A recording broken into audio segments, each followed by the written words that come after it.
Well, that was pretty cool, but getting inside the icy lab where Ötzi is wasn't the only coup for us this season. We also had an exclusive behind-the-scenes tour of the place where Gunther Von Hagens plastinates human bodies, the ones that have become famous thanks to the traveling exhibits called Body Worlds. Turns out this story also won us a gold award at the 2007 World Fest Awards in Houston. In a vat of formaldehyde, dug in a backyard, lies Gunther Von Hagens' next big project. We have to take the elephant out and we have to turn it around, because now the elephant is not very nicely preserved on this side. The inventor of plastination has decided to create a new exhibit. He's going to take this massive specimen and cut it into something not much wider than a potato chip. This will be an elephant in slices. We will cut him frontally from the top, from the trunk to the tail, down to 1 millimeter in thickness. Gunther invented plastination 28 years ago. It's a special way of preserving bodies. However, he's only just recently found a way to use plastination to preserve very thin slices of tissue. I had to develop special polymers, epoxy resins, which can be stained, which are not brittle. It's this slice technology he plans to use on the elephant, but he can't begin until the elephant is frozen. And Gunther doesn't have a big enough freezer yet. So today, he's trying out the technology on this. This body will be sliced into 600 wafer-thin segments. And lower, careful, careful. The reason for freezing is not only to prevent decay, it's also so Gunther can control the thickness of the cuts. Next step, cover it in polyurethane foam. This makes it easier for Gunther to maneuver the body through the saw.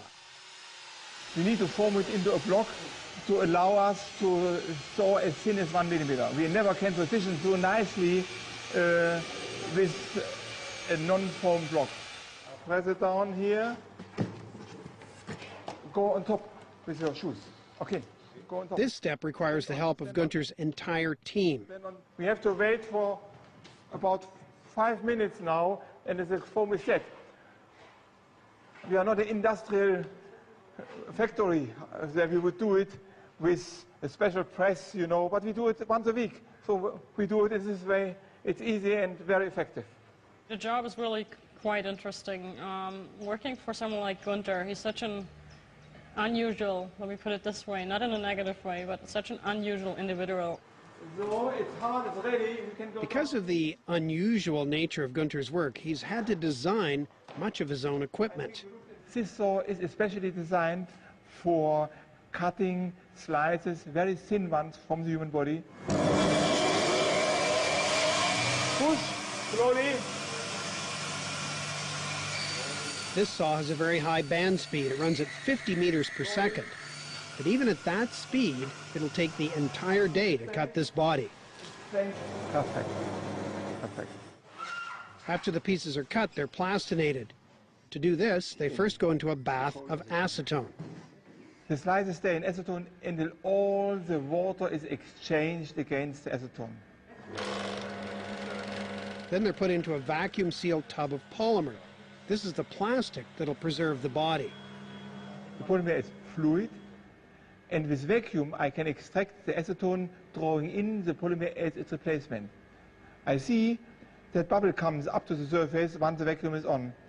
When bubbles cease to appear, I know it's fully impregnated. I can take it out and subject it to curing condition. Now, these 1 millimeter thick time capsules don't just look pretty, they also provide an abundance of information about the body, something that's particularly useful in medicine. Gunther's assistant, Nadine DeWersey, is a medical student. She knows firsthand how useful it is to study these wafer-thin windows of life. So you look at the slice and there everything is still set or frozen in time, as Gunther likes to put it. that gives you as a med school student the chance to go through it again, to analyze, see all the relationships, and then when it starts to get so fascinating that it's like a detective basically. You sit there and you try to figure out what you're looking at, and that's how you learn anatomy really well.